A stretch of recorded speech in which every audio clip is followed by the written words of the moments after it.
വിലപിടിപ്പുള്ള മോതിരം മുറിച്ചുമാറ്റാതെ അഗ്നിരക്ഷാ സേനാംഗങ്ങൾ സാഹസികമായി പുറത്തെടുത്തു. മഞ്ചേരി പാലക്കുളം സ്വദേശി പ്രജീഷ് ജോർജാണ് വേദനയോടെ അഗ്നിരക്ഷാ സേനയുടെ സഹായം തേടിയത്. കഴിഞ്ഞ ദിവസം രാത്രിയാണ് പ്രജീഷിന്റെ കൈവിരലിൽ മോതിരം കുടുങ്ങിയത്.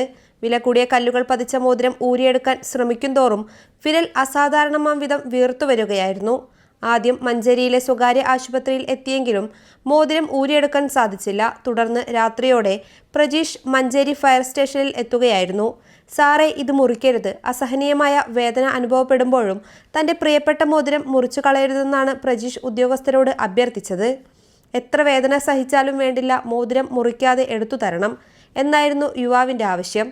യുവാവിൻ്റെ താൽപ്പര്യം പരിഗണിച്ച് അഗ്നിരക്ഷാ സേനാംഗങ്ങൾ അതീവ ജാഗ്രതയോടെ ദൗത്യം ഏറ്റെടുത്തു. ഒടുവിൽ ത്രെഡ് ടെക്നിക് ഉപയോഗിച്ച് നൂൽ വിരലിൽ ചുറ്റി ഏറെ നേരത്തെ പരിശ്രമത്തിനൊടുവിൽ മോതിരം കേടുപാടുകൾ കൂടാതെ പുറത്തെടുത്തു.